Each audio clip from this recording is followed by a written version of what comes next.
Coming soon to several YouTube channels near you, another Poor Raid collaboration of epic heights. May the 4th be with you. May the 4th Poor Raid collaboration. May the 4th be with you, Luke, and also with you, Chewbacca. Chewie, it sounds like you have a terrible sore throat. I do, Luke, but mark it on your calendar. Don't miss out on this epic collaboration. And now for this presentation, Tropical Paradise, a beautiful wrecked straight pour. Aren't special effects amazing, Chewie? They certainly are, Luke.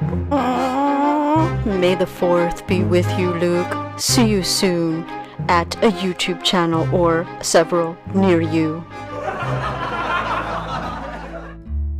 Hey there, my friends. I hope you thought that beginning was funny. I had that idea and it just struck me as humorous, so I thought I'd put it together. I hope that you got a good laugh out of it too. I sure did while I made it. Anyway, we are looking forward to the May the 4th Be With You collaboration Poor Raid. So we'll be looking forward to seeing you on May the 4th. For that, there are a bunch of us artists coming together to bring more visual beauty to you. So please come out and enjoy watching the creations that we put together for you. In this painting, I am using that spring palette that I really like. I was having some fun doing some paintings with these colors that I had mixed up, and I wanted to just see the variety of ways that the paintings would come out within using the same colors. So it was a fun experiment, and this is one of the paintings that came forth from this color palette. At some point, I may post a video that actually showed me mixing up all of the colors so that you can see what went into it. Most of them were custom blended.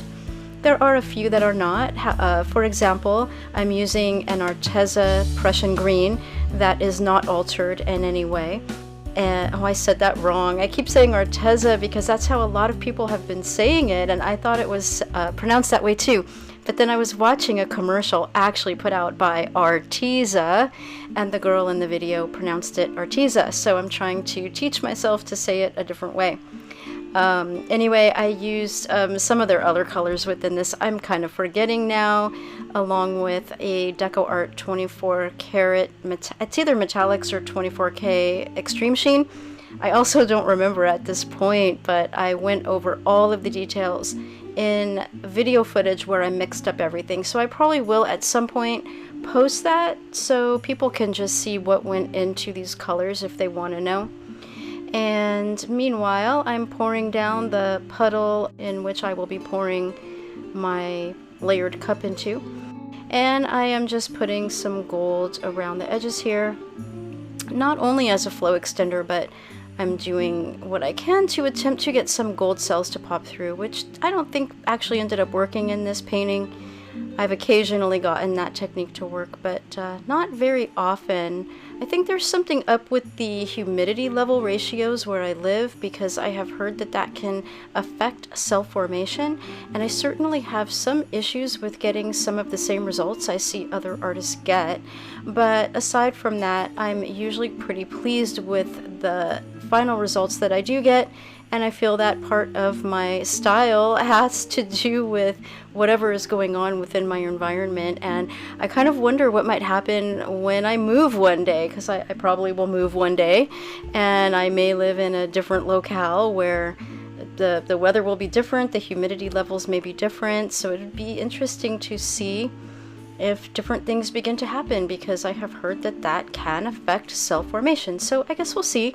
But like acrylic pouring is for some of us, for most of us, it is partly experimental and always remains partly experimental, even once we gain proficiency and are able to get nice results with some consistency. There is an element within it that does remain experimental, and that is part of the frustration, but part of the great fun, and it yields a lot of great rewards as well. Let me know in the comment below if that's the way that you experience it. And so you can see I've started to wreck. Now, if you do wreck your paintings or do any smears, even in the final result, you always want to wipe off the instrument with which you're doing that, because if you don't and you put it back in there, you're going to probably make some mud. So always wipe it off before you stick it back in and do another wreck or another smear or another embellishment, etc., so that you're not contaminating the area that you put it down the next time. Okay, so you can see I'm tilting very slowly. This is real time at this point, and later I do speed up the footage just to save time, but I wanted to show you part of this in real time so that you could get a real sense of just how slowly I am maneuvering this canvas to keep as much control over this composition as I possibly can.